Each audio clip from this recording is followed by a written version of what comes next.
frequento também uma casa menor um pouco que essa, lá na Rua da Massagem, Botafogo. Então, se vocês quiserem visitar um dia lá, a gente se reúne sábado de manhã, tem sábado à tarde. Eu participo principalmente do grupo de segunda-feira à noite, a partir das 19 horas. Antes da gente estudar a palavra, vamos orar?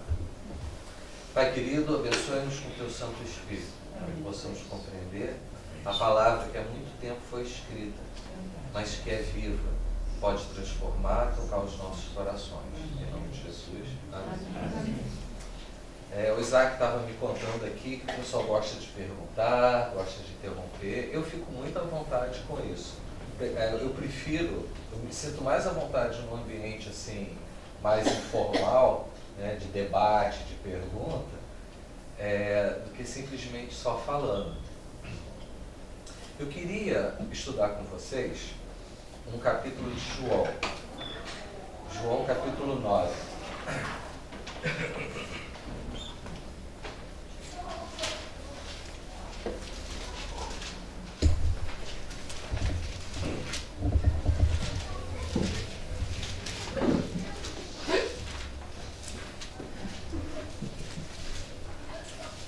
Vai, 85 do Novo Testamento.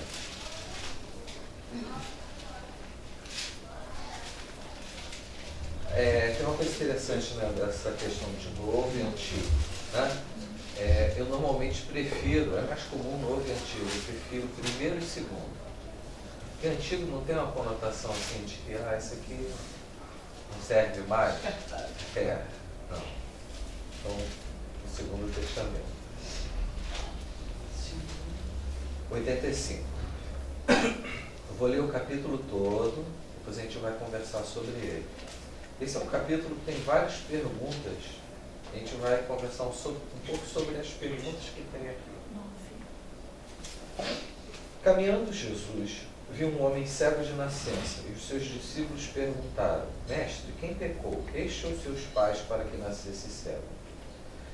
Respondeu Jesus: Nem ele pecou, nem seus pais, mas foi para que se manifestassem nele as obras de Deus. É necessário que façamos as obras daquele que me enviou, enquanto é dia. A noite vem, quando ninguém pode trabalhar. Enquanto estou no mundo, sou a luz do mundo.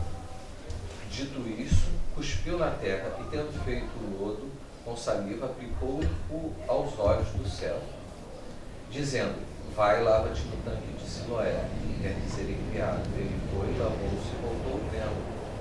Então os vizinhos, os que dantes o conheciam de vista como um mendigo, perguntavam: Não é este que estava sentado pedindo esmolas? Uns diziam: É ele. Outros: Não, mas se parece com ele. Ele mesmo, porém, dizia: Sou eu. Perguntaram-lhe, pois: Como te foram abertos os olhos? Respondeu ele: O homem chamado Jesus fez um lodo, untou-me os olhos e disse-me: Vai ao tanque de Siloé e lava-te. Então fui, lavei-me e estou vendo. Disseram-lhe, pois: Onde está ele? Respondeu: Não sei. Levaram, pois, aos fariseus que dantes fora cego. Era sábado, o dia em que Jesus fez o lodo e lhe abriu os olhos. Então os fariseus, por sua vez, perguntaram como chegar a ver. Ao que lhes respondeu: Aplicou o lodo aos meus olhos, lavei-me e estou vendo. Por isso alguns dos fariseus diziam: Esse homem não é de Deus, porque não guarda o sábado. Diziam outros: Como pode um homem pecador fazer tamanhos sinais? E houve dissensão entre eles. De novo perguntaram ao cego: Que dizes tu a respeito dele, visto que te abriu os olhos? Que é profeta, respondeu ele. Não acreditaram os judeus que ele fora cego e que via agora, enquanto não lhe chamaram os pais e os interrogaram: É este o vosso filho de quem dizeis que nasceu cego? Como, pois, vê agora? Está vendo quantas perguntas? O capítulo tem mais perguntas do que afirmação. Então os pais responderam: Sabemos que esse é o nosso filho que nasceu cego, mas não sabemos como vê agora. Ou quem lhe abriu os olhos também não sabemos. Perguntai a ele: idade tem? Falará de si mesmo. Isto disseram seus pais porque estavam com medo dos judeus. pois estes já haviam assentado que se alguém confessasse ser Jesus o Cristo, fosse expulso da sinagoga. Por isso que disseram os pais, ele idade tem, interrogai-o. Então chamaram pela segunda vez o homem que fora cego e lhe disseram: dá glória a Deus, nós sabemos que esse homem é pecador. Ele retrucou: se é pecador não sei, uma coisa sei, eu era cego e agora vejo. Perguntaram-lhe, pois, que te fez ele, como te abriu os olhos? Aí aquele meio perdeu a paciência. Eu tinha contado a história e estou perguntando de novo. Ele lhes respondeu: já vou-lo disse e não atendestes? Por que quereis ouvir outra vez? Porventura quereis vós também tornar-vos seus discípulos? Aí ele deu uma brincada com eles, né? Então injuriaram e lhe disseram: discípulo dele és tu, nós somos discípulos de Moisés. Nossa, coisa importante, né? Sabemos que Deus falou a Moisés, mas este nem sabemos de onde é. Respondeu-lhe o homem: nisto é de estranhar que vós não sabais de onde ele é, e contudo me abriu os olhos. Sabemos que Deus não atende a pecadores, mas pelo contrário, se alguém teme a Deus e pratica a sua vontade, ele te atende. Desde que há mundo jamais se ouviu que alguém tenha aberto os olhos a um cego de nascença. Se este homem não fosse de Deus, nada poderia ter feito. Mas eles retrucaram: tu és nascido todo em pecado e nos ensina a nós? E o expulsaram. Ouvindo Jesus que o tinham expulsado, encontrando-lhe, perguntou: crês tu no Filho do Homem? Ele respondeu e disse: quem é, Senhor, para que eu nele creia? E Jesus lhe disse: já o tens visto, é o que fala contigo. Então afirmou ele: creio, Senhor, e o adorou. Prosseguiu Jesus: eu vim a este mundo para juízo, a fim de que os que não veem, vejam, e os que veem se tornem cegos. Alguns dentre os fariseus que estavam perto dele perguntaram: acaso também nós somos cegos? Respondeu-lhes Jesus: se fosseis cegos, não teríeis pecado algum. Mas porque agora dizeis: nós vemos, subsiste o vosso pecado.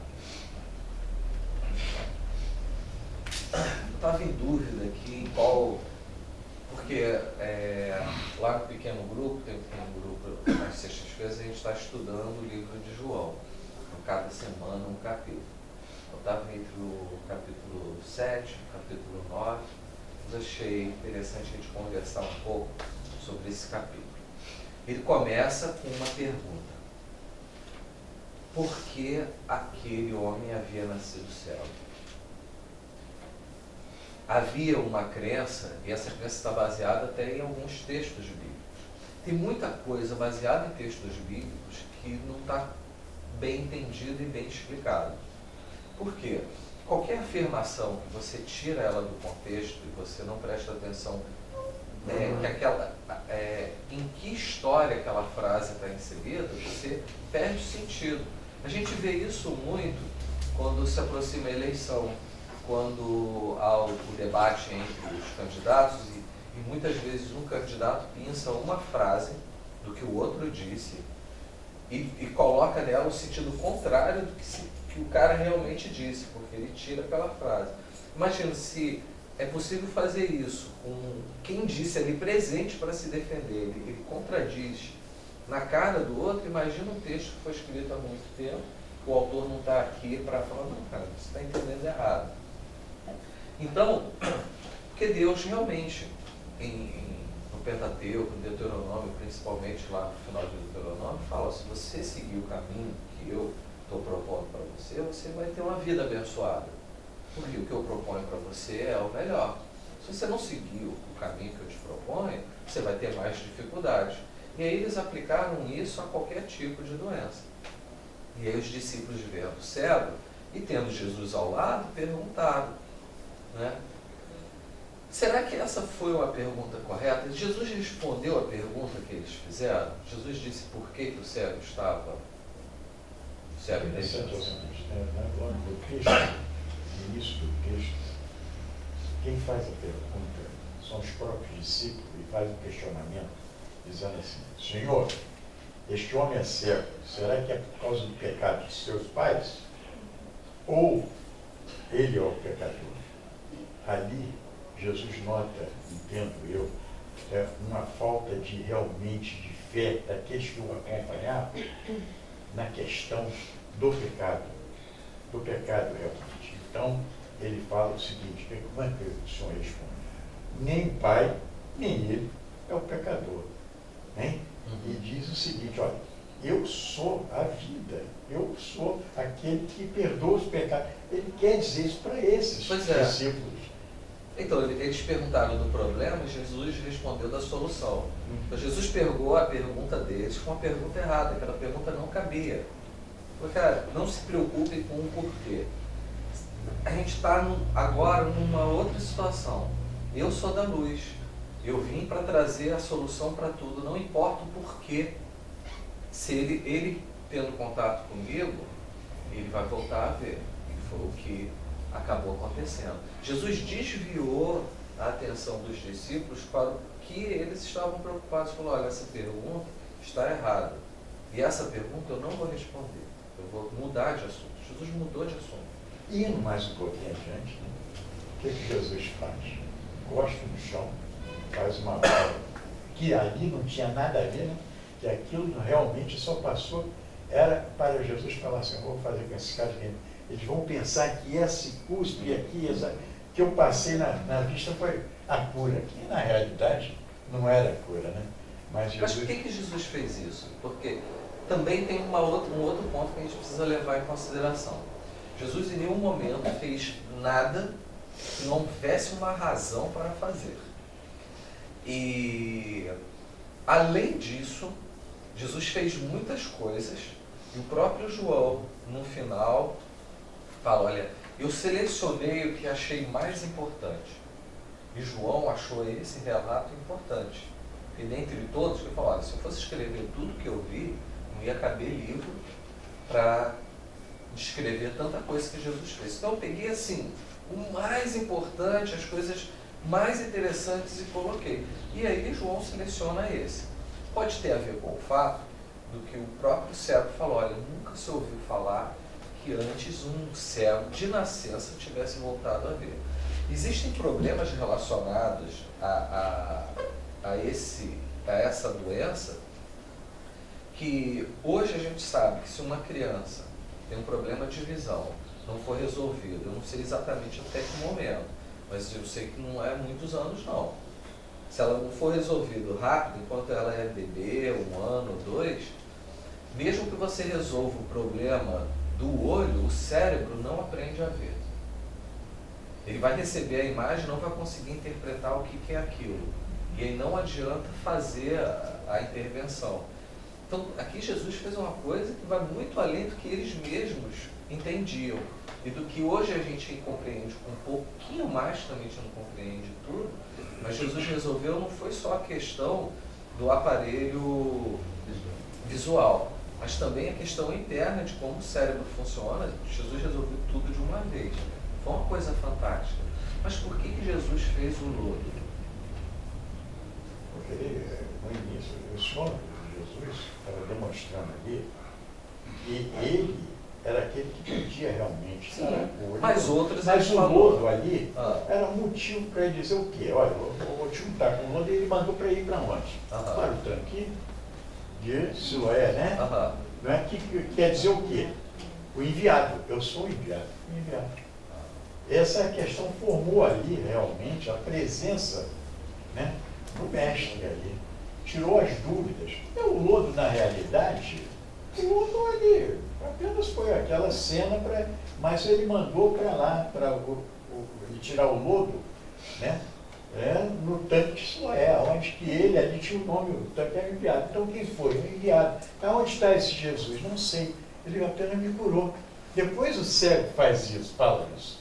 Ele me curou, não sei. Teria a ver, de repente, mais com a questão do sábado? Dele estar praticando uma coisa que ele julgava que não era para ser feito? O simples fato dele curar já teria dado problema. Jesus aumentou o problema. Diga. Eu penso que Deus não precisava fazer nada, exatamente nada, nenhum gesto como foi também com a pedra, que ele tira a pedra para que Lázaro saiu, porque ele era Deus. Eu acho que ele fazia com que ele fazia isso para o povo entender, entendeu? Que ele poderia curar quem ele quisesse.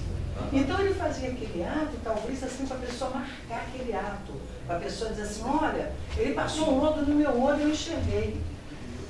Talvez isso, entendeu? Dentro desse parâmetro de visão do homem só, sem fé. Eu entendo assim, né? Porque às vezes as pessoas precisam olhar para alguma coisa para acreditar que Deus existe. E a gente não precisa disso. Inclusive, o que a jovem ali falou,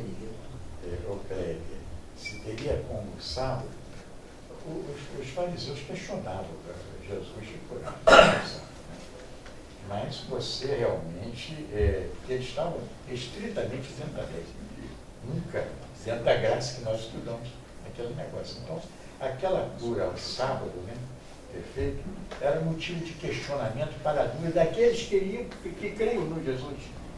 Estavam questionando os que estavam crendo, não eles. Eles já não faziam a lei mesmo, não faziam nada no sábado, né? Mas Jesus mostrou que ele, sendo Deus, ele poderia salvar e curar o sábado também. E pode. Se não fosse a questão do sábado, o problema não era o sábado em si. O problema é que eles tinham ciúme de Jesus e da atração que Jesus exercia sobre o povo que antes seguiam eles. Eles estavam errados e Jesus precisava quebrar essa liderança. O que eles conseguiram falar de Jesus foram coisas relacionadas ao sábado. Mas Jesus tinha que fazer a obra dele. Tanto que quando, na história de Lázaro, por exemplo, ele fala assim para os discípulos, vamos voltar para Jerusalém, para a Judéia. E aí eles falam, mas já estavam querendo matar você lá, você vai voltar? Ele falou, queridos, eu sou da luz, quem anda na luz não tropeça. Então eu faço como se Jesus estivesse dizendo o seguinte, onde eu vou tem luz, e eu sou a luz. E eu não vou deixar de fazer o que eu tenho que fazer pelo que os outros estão dizendo. E aí, talvez a minha pergunta esteja errada, assim como a dos discípulos estavam errada. Talvez a pergunta não seja por que Jesus fez o lodo. Eu já vi muita gente perguntando do lodo. Mas não pergunta as transgressões das leis, que as leis eram severas no sábado. Que tinha, no caso da... Eu escutei mais ou menos algo ontem sobre o poço, né, ali, de Siloé, e tinha também sobre ele poderia usar água para mover a fila, e não porque poderia ele estava fazendo usar saliva. Ele não podia cuspir, que estava errado, ele não podia ter feito a massa que estava errado. Mas aquilo tudo, se Jesus não tivesse feito nada disso, eles tinham arrumado uma outra coisa para acusar Jesus. Porque quando Jesus foi acusado lá, quando ele estava sendo interrogado se ele ia ser crucificado ou não, com Anás e Caifás, ele é acusado de, ele disse que se destruísse o templo, ele ia reconstruir em 3 dias. Então, assim, qualquer coisa eles usavam. E a pergunta minha é que está errada. Assim, não é o lodo, mas para onde ele enviou? Ele fez o lodo para enviá-lo a um lugar. E naquele momento Jesus montou uma parábola. Olha, se você for ao enviado, você vai obter tudo que você quer. Exatamente. Mas ele respondeu muito rápido, eu tinha que dar uma volta para voltar. Não fora. Então, o que Jesus ele sumiu de cena e deixou uma palavra-chave circulando na descrição do milagre, que se chamava Siloé, enviado. O enviado me curou. O enviado, ele me mandou, ele me enviou ao enviado. Então isso encerra uma lição até para nós até hoje. Os nossos problemas são resolvidos quando nós somos enviados ao enviado. O próprio Jesus estava ali, mas ele queria deixar uma lição, não só, ele usou a situação do cego para falar para os outros. Há uma questão muito interessante que a gente precisa levar em consideração nos milagres de Jesus. Jesus não usava os seus milagres para convencer o povo das coisas. Porque você vê que o efeito não surgiu o efeito desejado. Inclusive, Jesus reclamava de ter que fazer milagre. Se a gente voltar para o capítulo 4, quando fala da samaritana, lá no final, vamos ler, acho que é interessante.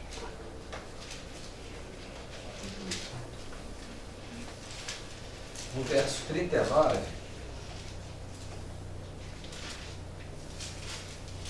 já depois de ele ter conversado com a samaritana, qual é o João capítulo 4, página 80. Eu volto só um pouquinho. O verso 39.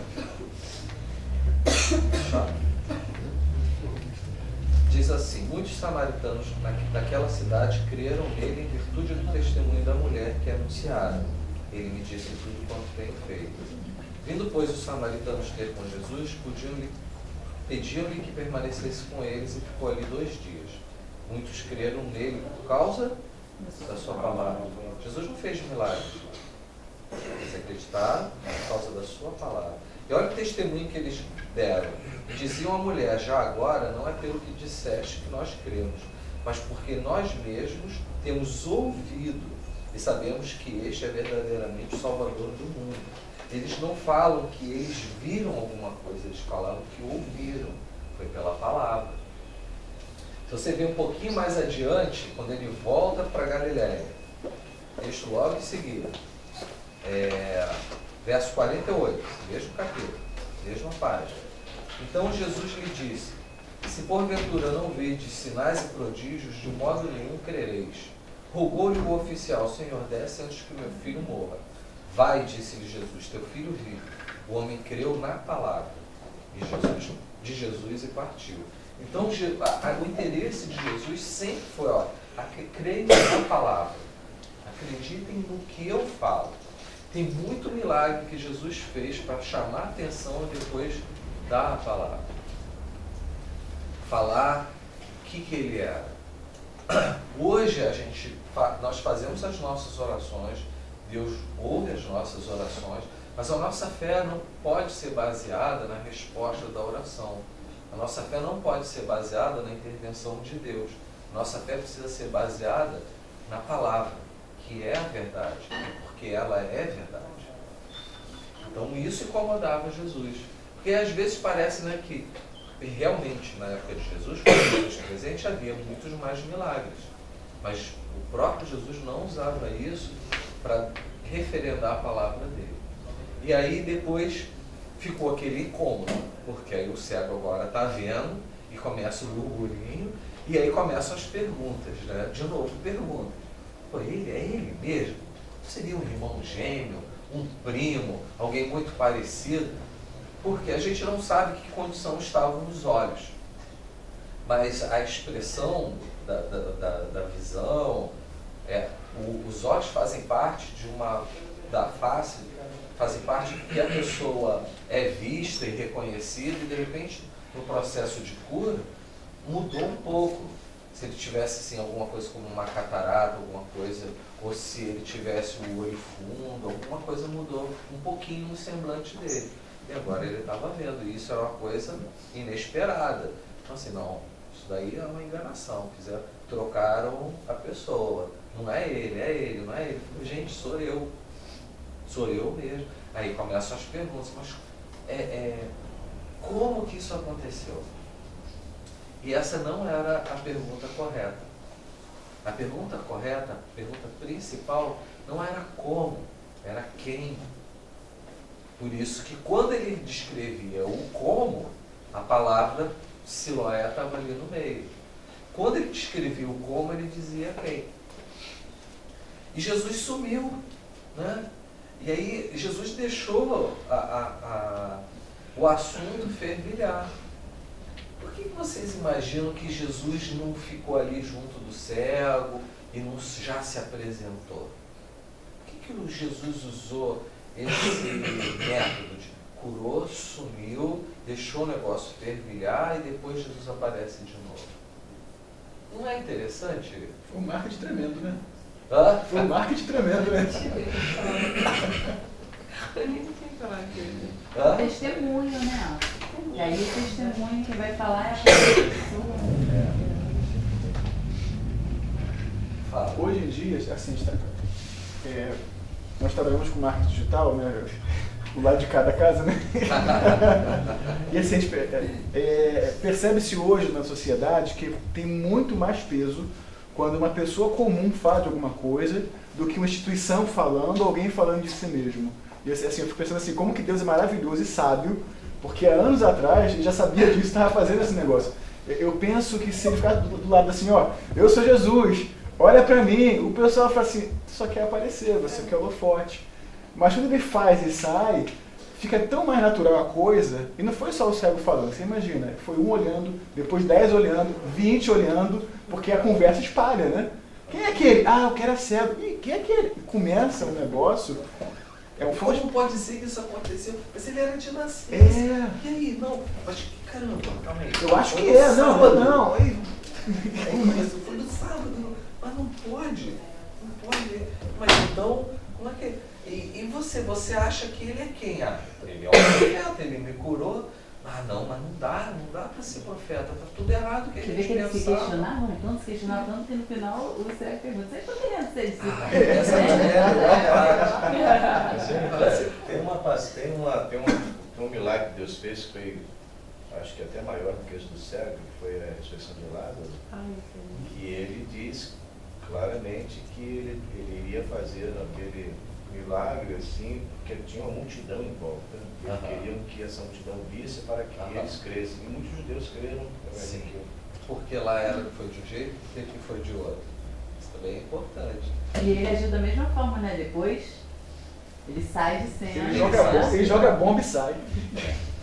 Mas assim, a gente precisa compreender a diferença daqui do que o Isaac falou, da seguinte maneira. Jesus, ele já sabe que o ministério dele tem 3 anos e meio. Né? Segundo a profecia de Daniel, na metade da semana, ele chamou. Jesus tem alguns momentos que, por exemplo, lá no primeiro milagre, na transformação da água em vinho, fala, mãe, minha hora não chegou, para tudo há um tempo. Quando Jesus faz a ressurreição da menina, filha de Jairo, ele pede para todo mundo sair, nem todos os discípulos presenciaram, ele faz escondido. Por que ele faz escondido lá e aqui? Ele faz para todo mundo ver. Porque agora, na ressurreição de Lázaro, já está às portas do sacrifício. E Jesus muda de atitude para chamar a atenção para o sacrifício. E ele entra em Jerusalém sentado no burrinho, cumprindo uma profecia, com Lázaro na frente, e as pessoas clamam. E aí tem coisas que são bem interessantes. Ele fala, antes Maria vai e faz aquele desperdício todo do perfume. Mas, gente, vocês não estão entendendo. Ela fez, movida pelo Espírito, que agora é a hora de fazer isso. Eu vou para o sacrifício, ela está me ungindo para a minha morte, sem ela saber o que ela está fazendo. Depois Jesus, ele entra em Jerusalém, todo mundo clamando. Ele fala, gente, fala para eles pararem. Do tipo como ele falou ali. Agora, você está querendo muito holofote? Eu falei, não, agora é a hora do holofote. Se eu mandar eles calarem, as pedras clamarão, porque chegou o momento certo. Uma coisa muito importante para a gente, e a gente estuda a profecia por causa disso. A profecia diz o que se deve fazer em determinado momento. Porque lá em Eclesiastes fala que há tempo para tudo. Há tempo para matar, há tempo para salvar. Há tempo para morrer, há tempo para nascer, há tempo para plantar, há tempo para colher. Como é que eu sei qual é o tempo? A profecia diz o que é para fazer. Você vai lá em Jeremias e fala, olha, agora não adianta orar para não ter Babilônia. Vocês têm que orar pelo bem de Babilônia, que é para lá que vocês vão. Depois de 70 anos, vocês orem e vocês vão voltar. Não adianta orar depois de 30, não adianta orar depois de 60. Espera o momento profético. E se chegar o momento profético, vocês não orarem, também não voltam. Então tem um momento, tem o que fazer. Então isso é importante. Para a gente entender o que o momento de hoje realmente pede da nossa atitude. E Jesus está sempre, né? Jesus, né? Está sempre no momento correto. E aí tem essa questão que se falou, né? Vocês estão perguntando tanto. Há uma técnica. Ah, não, mas antes disso, voltando ao que você falou, né? Você me fez lembrar uma coisa que eu tenho reparado no noticiário, né? O pessoal realmente, eles usam a pessoa comum, que ele chega assim, tá um problema, e aí ele faz uma pergunta que tem a resposta mais óbvia, mas ele faz a pergunta para alguém da rua, alguém comum, e aí, como estão as coisas? Ah, agora vai ficar mais apertado. E pronto. Então, claro que vai ficar mais apertado, né? Eu fiquei pensando, né? É isso que você falou, né? É o comum respondendo. Porque o jornalista, podia falar, olha, claro, as coisas vão ficar mais apertadas e tal, porque subiu o preço da gasolina, blá, blá, blá. Mas não, achei interessante isso e é realmente o que você estava falando. Mas quando existe uma técnica de interrogatório que o policial faz muito isso. Ele pergunta a história mais de uma vez, você contar a história mais de uma vez para ver se você conta a mesma história o tempo todo, né? E aí pergunta de um jeito, pergunta do outro jeito, mas para dar a mesma resposta, para ver se tem coerência. Estava ali na pressão. Só que ele saiu da pressão, ele reverteu a pressão. Ah, tá, vocês querem ser discípulos dele? Então, você vê como eles respondem? Eles respondem dentro do preconceito que os próprios discípulos tinham. Você fala. Se me permite, eu quero, ainda dentro do texto, quero ler aqui o versículo 23 e o 24, que diz, não, dentro desse mesmo texto, João 9, 22, 23, 24, diz assim: por isso é que seus pais disseram, tem idade, porque eles vinham questionando, os judeus vinham questionando até os pais dele. Tem idade, pergunta-lhe a ele mesmo. No 24, aí os judeus falam assim: chamaram, pois, pela segunda vez o homem que tinha sido cego e disseram-lhe, olha interessante, dá glória a Deus. Nós sabemos que este homem é pecador. Aquele homem que curou o cego, os judeus diziam, ele é pecador. O interessante aqui é que eles, judeus, não queriam aceitar em nenhum momento que Cristo, o que ia tirar o pecado nosso, que tinha o curado. Então eles exigiram ali, naquele momento, olha, você vem cá, agora dentro da sinagoga, você vai dar glória a Deus, dê glória a Deus, porque aquele que te curou é pecador. Interessante isso. Você vê que realmente a dúvida que eles queriam colocar sobre Jesus como o Deus e Salvador era tremendo pela radicalização da lei que eles cumpriam. E outra coisa, eles não aceitavam de jeito nenhum a volta de Jesus na época. Então aqui o texto é interessante porque ele vai alinhavando, dizendo realmente, e quando o Senhor Jesus sabia que se ficasse ali naquele momento, ele ia ser um conflito tremendo, porque a maioria, o cego era único, era eles que tinham sido curados. Esse cego fala assim, olha, quem me curou foi Jesus. E teria sido expulso da sinagoga, talvez até morto ali por aqueles judeus radicais, tremendamente radicais, entendeu? Não sei se dá tempo ainda, mas assim, eu fico pensando, esse interrogatório todo, a pessoa tem que ter muita certeza do que está falando. Porque a gente vive num mundo hoje que é meio cinza, né? Nada é certo, nada é errado no nosso mundo de hoje, né? Tudo é relativo. E acho que esse é o nosso mal do nosso mundo de hoje em dia também. E nós, muitas vezes, como cristãos, queremos agir assim também. Quando me perguntam de maneira assim, você é cristão? Assim, eu passo por isso diariamente, eu passo semanalmente no meu trabalho. Às vezes eu vejo que o ambiente não é favorável, a coisa é ruim, e a gente tem que estar muito alinhado com Deus, com nossas percepções, para afirmar isso com clareza. E esse homem estava tão certo disso, e que ele falava sem pestanejar. Ele estava certo do que ele estava fazendo. Qual é o problema que os fariseus tinham com Jesus?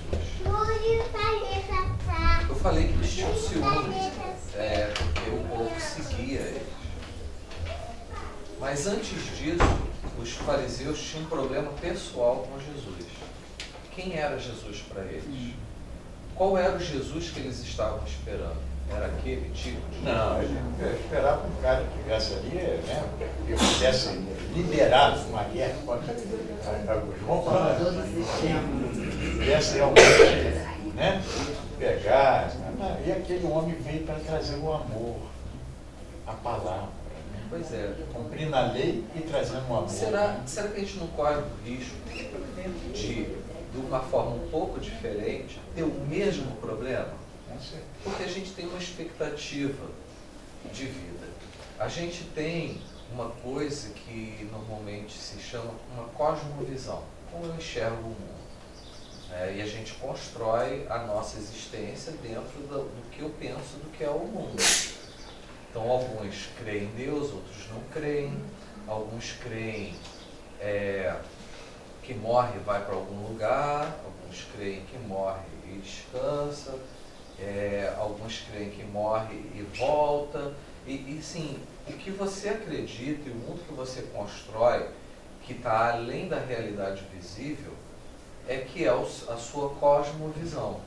E às vezes a gente se choca com alguma realidade, alguma coisa se apresenta a nós que contradiz o que eu penso do mundo. Esse era o problema dos fariseus.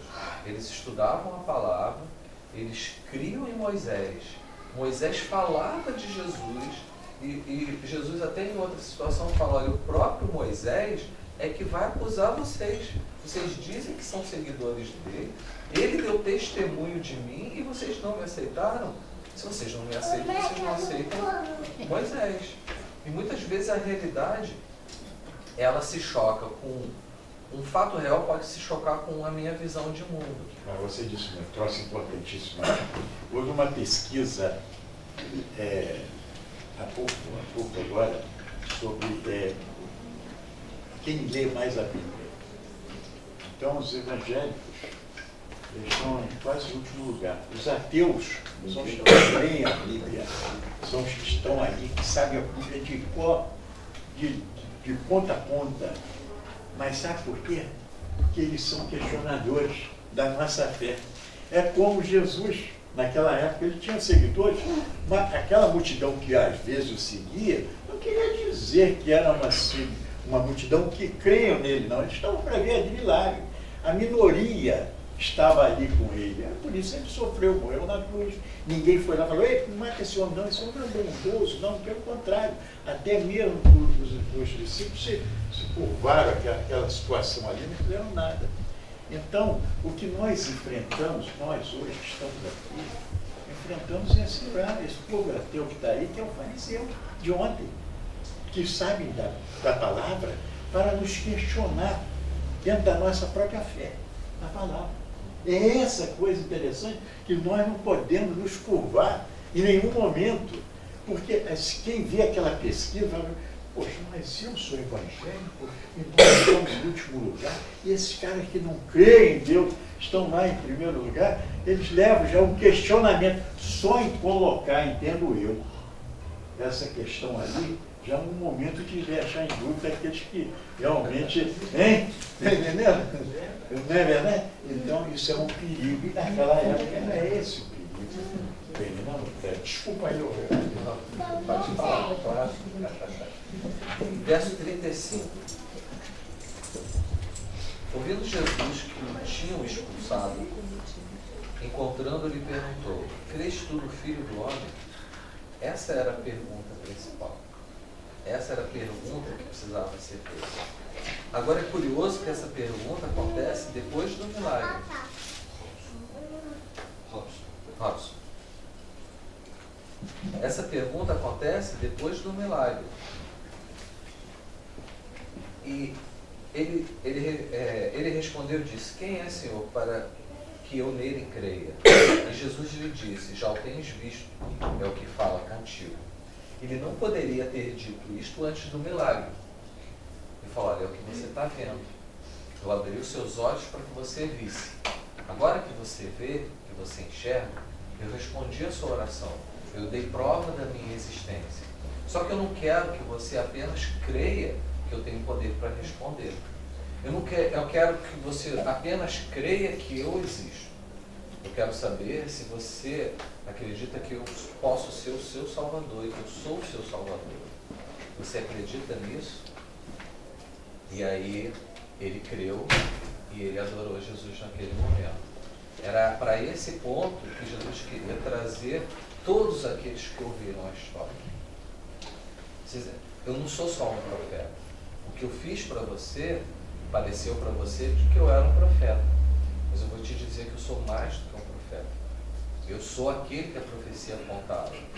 Quando ele usou essa expressão, ele está dizendo claramente, eu sou o Messias. Você acredita nisso? Eu acredito. E aqueles que deveriam ensinar eram os que precisavam no momento aprender. Que chegam para o cego e falam, você que nasceu em pecado, você que está numa situação que a gente classifica como desvantajosa, você que vai ensinar a gente? Pois é. Não, o perigo nosso é esse daí, né? Nós às vezes pensamos assim, não, eu sou melhor, você, poxa, não vai à igreja? Hein? Poxa, que isso? Peraí, eu não, eu era os fariseus daquela época. Eles estão hoje aqui dentro, né? Perto da gente, né? Sempre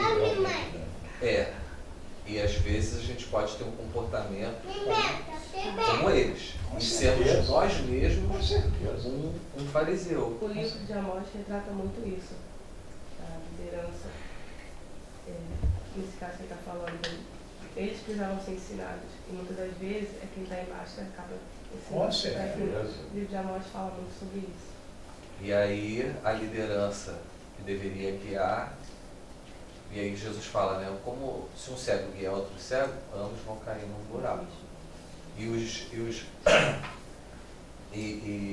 Aí os fariseus perguntam para Jesus, outra pergunta, você está chamando a gente de cego?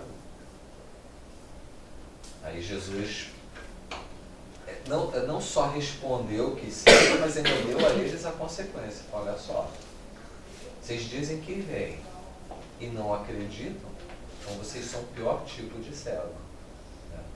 Porque vocês não querem crer.